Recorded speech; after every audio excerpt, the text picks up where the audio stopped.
Paano yumaman sa milk tea business? Sa negosyong milk tea, sa mga coffee shop, sa mga negosyong ganyan, paano kaya yaman yan? Usap muna tayo ngayon. Ilang minuto lang to. Tapusin mo to, ang bidyong to. Kasi kapag nalaman mo ang mga ituturo ko sa'yo, sinisigurado ko sa'yo, papaldo ka. Madaming pera ang kikitain ng negosyo mong milk tea business na yan. Ikaw ba yung taong nag-iisip na magnegosyo niyan? Or ikaw yung taong may negosyo na niyan? Tapusin mo ang buong bidyong to. So by the way, kung hindi mo pa ako kilala, ako nga po pala uli, si Darcel Robles. Isa po akong negosyante, isa po akong book author, at may 5 taon na po akong karanasan sa mundo ng pagnenegosyo. Paano yumaman sa milk tea business? Sa negosyong coffee shop, paano yumaman dyan? Kung gusto mong malaman yan, may kwento muna ako sa'yo. Taong 2020, no ako'y baguhan pa sa mundo ng pagnenegosyo. First time akong nagnegosyo, taong 2020. Ang negosyo ko niyan, milk tea, Nutella. Yan ang produktong pinokus ko sa milk tea business ko. Sa unang 3 buwan ng negosyo kong yan, 200,000 per month. Ang sales ko dyan, 200,000 per month. Siyempre ako nun, first time ko nakahawak ng ganong kalaking pera. Kala ko nun, ang yaman ko na. Doon ako nagka-problema. Yung perang yun, kung saan ko pinunta yung perang yun. Order ako ng order ng mga stocks. Kasi akala ko nun, kapag marami ang produkto mo, marami yung mga flavor ng milk tea mo, mas kikita ka ng malaki. Kaya order ako ng order ng maraming stocks nun. Tapos nagdagdag pa ako ng padaming extra flavor. Yung talagang pagudan pag ginawa yung produktong yun. Tapos nagpapautang ako sa mga kakilala ko. Kasi ayokong sabihan ako na madamot. Nagbago ka na. Ayokong sabihan na ganun. Kaya pautang ako ng pautang sa mga kakilala ko. At syempre ako nun, may nililigawan ako nun eh. Yung nililigawan kong babae nun, lagi kami nagde-date sa mall. Mall kami ng mall. Eh alam mo naman, kapag nakikipag-date ka, gusto mong magyabang sa babae para sagutin ka. Kaya libre ka ng libre. Gastos ng pera. Pagkatapos ng 3 buwan na malakas ang benta ko, ika-4 na buwan, dyan na nag-umpisa ang kalbaryo. Dyan na tumumal ang benta ko. Guho ang mundo ko nun. Sobrang dami kong stocks. Tapos wala na nabili, ang tumal na ng benta. Kasi baguhan pa ako sa mundo ng pagnenegosyo nun. Hindi ko alam na ganyan pala negosyo. Na laging tataas ang benta, biglang bababa ng sobra-sobra. Ganun pala yan, hindi ko napaghandaan yung araw na yun. Natalo ako sa cash flow. Naputol ang pisi, ang tali ng negosyo ko. Ano ba yung tali natin sa negosyo? Pera ang dugo ng negosyo. Na-mismanage ko yung pera. Kaya nalugi ang negosyong yan. Pero ang ginawa ko, nung nalugi ang negosyong yan, yung mga sumunod kong negosyo, ang dami kong natutunan. Dahil sa negosyo kong milk tea business na yan. Dami niyang itinuro sa akin na yun yung mga tinama ko sa mga negosyo ko ngayon. Kaya ngayon, kausap niyo ako at ituturo ko sa'yo ang pinaka-biggest lesson na natutunan ko sa negosyong ganyan, yung milk tea business na yan. Kung paano ba talaga yayaman dyan. Sa kwento ng buhay ko, narinig mo yung kwento ng buhay ko. Ito yung pinakauna na dapat mong gawin para yumaman sa mga milk tea business. Isang produkto lang. Isang flavor lang. Bakit ganun? Kasi nangyari sa akin, sa kwento ng buhay ko, sobrang dami kong flavor. Ako lahat ang gumagawa nun. Caramel, dark choco, classic, red velvet, Nutella, cream cheese, cake, tapos may mga burger pa. Ako lahat ang gumagawa niyan. So kapag dadagsa ang order ko at nagiging hindi quality ang product na nagagawa ko. Kasi kapag dumagsa ang order, matataranta ka na dyan eh. Kaya basta-basta ka lang maglalagay dyan ng mga flavor, mga powder, tapos halo-halo na. At yung madaming order na yon na ikaw lang ang gagawa kasi ang daming flavor na pagpipilian, malilito ka. Aminin na natin yan, malilito ka dyan. Kaya ang pinaka-the best solution, isa lang produkto. Kung choco lang. Choco flavor lang. Kung kape lang, isang kape lang. Sa pamamagitan yan, mapupukus yung product mo. Mapapasarap mo lalo yung kape mo. Lagyan mo ng mga marshmallow, gandahan mo yung packaging, kasi isa lang ang produkto mo. Kayang-kaya mong gawin yun. Eh paano pag maraming produkto yan? Maraming flavor. Lahat ng flavor na yun, pare-parehas na ang lasa. Wala nang maging masarap. Mali yun eh, yung madami. Mas lalaki ang kita mo. Mali yun. Yan ang natutunan ko sa milk tea business ko. At kada dadami ang order, hinihinto ko ang production. Kasi hindi na kaya ng power ko. Sobrang daming flavor na aking ginagawa. Kaya sinasabi ko sa'yo, isang produkto lang. Kung kape, kape lang, isang kape lang. Caramel macchiato lang. Kung milk tea, dark choco lang. Tapos yung mga produktong pipiliin mo yan, kuwari dark choco, pasarapin mo ng pasarapin. Hanggang ikaw ang maging hari ng milk tea sa buong Pilipinas. Yang isang milk tea mo, nakakahon, may mga marshmallow, may mga cake, na-improve mo na na-improve. Kapag na-improve mo na na-improve yung product mo, makakasingil ka ng mahal. At yung singil mong mahal na yun, triple ang tubo mo dun. Kasi sobrang sarap eh. Iisa lang produkto mo, na-focus mo. Kaya sinasabi ko sa'yo, isang produkto lang. Yan ang pinakauna nating paraan para yumaman sa negosyong ganyan. Yung mga milk tea business na yan, yung mga coffee shop na yan, isa lang.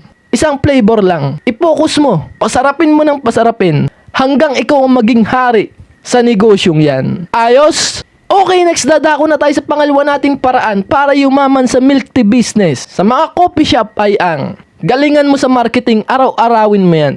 Paano ba mag-marketing? Simple lang. Ang gagawin mo lang, lahat ng o-order sa'yo, picturean mo. Tapos yung picture na yon ng customer mo na may hawak ng milk tea mo, i-edit mo ng konti. Lagyan mo ng thank you. Lagyan mo lang ng text na thank you. Tapos i-post mo sa mga social media ng negosyo mo. Sa pamamagitan yan, yung mga taong makakita nun. Mga paisip ba? Daming nabili dito sa negosyong to ah. Maitry nga to. Pag natry nila yung produkto mo, matikman nila, ang sarap pala talaga. Bibili uli yan. Kasi kami dati, noong unang 3 buwan, kaya namin nasa pulang 200,000, consistent kami sa marketing. At may taga-sagot ako na mag-i-inquire. Yung mga magtatanong sa negosyo. Consistent kami sa marketing. Ganyan ang ginagawa namin, post lang ng picture sa mga social media. Araw-araw. Pagkatapos ng 3 buwan, nung tumumal na yung negosyo kong yan, nawala kasi yung nagmamarketing sa akin. Nawala yung tauhan ko. Nagkaroon ng bagong opportunity, kaya naiwan niya yung negosyo ko. Nawala yung marketing ko, na tao ko. Eh ako, busy na ako sa production eh. Ang dami kong flavor na ginagawa. Tapos ako pa magmamarketing, kawawang-kawawa ako. Kaya nalugi yung negosyo kong yun. Nagkandaletse-letse na, nagdomino effect na. Simula nung tumumal ang benta ko. At yan ang mga natuklasan ko. Kung paano ba talaga yayaman dyan. Kung paano makakatago sa bula ng kahirapan. Sa negosyong milk tea business na yan. Galingan mo sa marketing. Consistent, araw-araw. Mag-post ka ng picture. Kailangan araw-araw may bibili sa negosyo mong yan. Tapos yung araw-araw na bibili sa negosyo mong yan, di pwedeng hindi mo picturean yung customer na yan. Malinaw ba? Okay, next dadako na tayo sa pangatlo nating paraan. Para yumaman sa milk tea business ay ang kailangan nakikita mo ang galaw ng pera mo. Kailangan meron kang lista. Accounting. Kailangan nag-a-accounting ka. Nag-a-account ka ng pera mo. Kailangan nakikita mo yung galaw araw-araw. Magkano ang pera mo ngayon? Magkano ang kinita mo ngayon? Magkano ang expenses mo ngayon? Magkano income mo ngayon? Kinabukasan dapat nakikita mo uli. Magkano ang kinita mo ngayon? Magkano ang pera mo ngayon?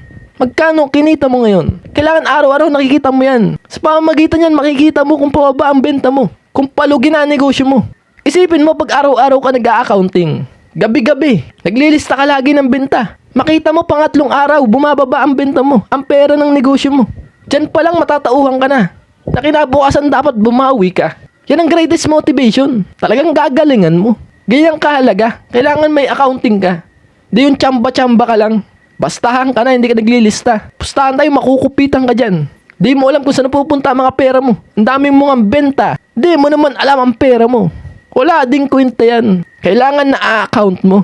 Nalilista mo. Nakikita mo ang galaw.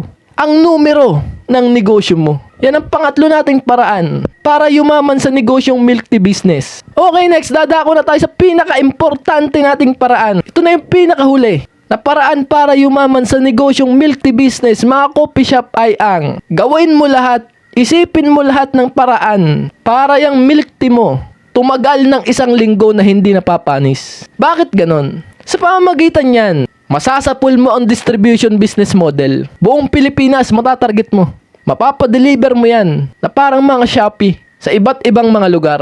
Yung tipong pag umorder ako, may papadala mo sa akin kahit 3 araw na nasa delivery. Pagdating ng milk tea mo, so refreshing pa rin ang lasa. Di pa rin panis at sobrang sarap pa rin. Kasi kapag ganyan, matatarget mo yung mga ibang tao.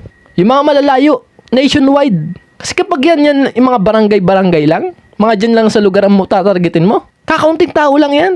Lawakan mo na ang pangarap mo, lakihan mo na. Targetin mo na ang buong Pilipinas, lahat ng tao. Kasi internet na ngayon. Isang post mo sa social media, isang post mo lang sa internet, maraming taong pwedeng makakita niyan. At yung mga yun, bibili yun. Magkaka-interest yun. Natikman niyang milk tea mo. At yung mga yun, pag mga malalayo yun, for example sa Tawi-Tawi, may tao doon na gustuhan ng milk tea mo. Kailangan kaya mong bentahan yun gamit ang delivery. Kaya kailangan isang linggo, hindi mapanis. Sa pamamagitan yan, maaabot mo ang milyon-milyon sales kada buwan. Diyan ka na payaman ng payaman. Distribution business model.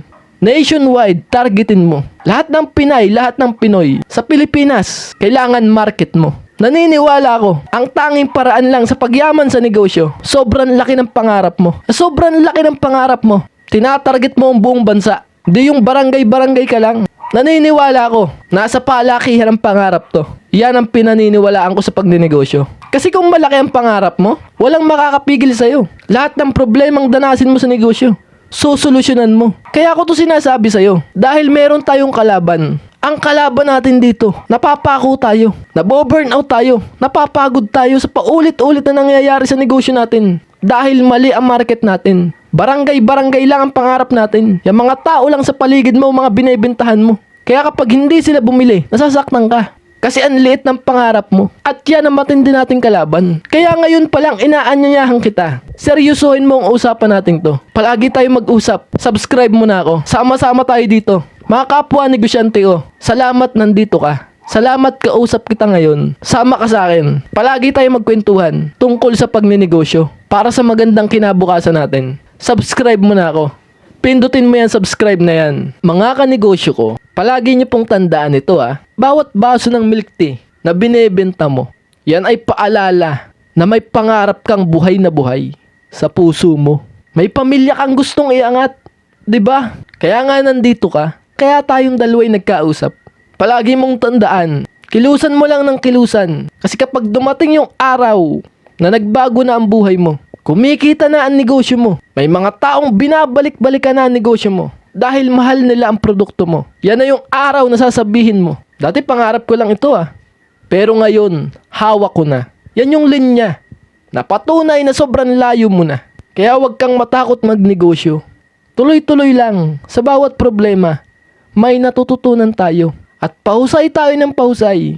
Palapit tayo ng palapit sa ating malaking pangarap. Pangarap na kapag naabot mo, doon mo mararamdaman lahat ng pagod, lahat ng puyat, lahat ng sakripisyo. Sobrang worth it.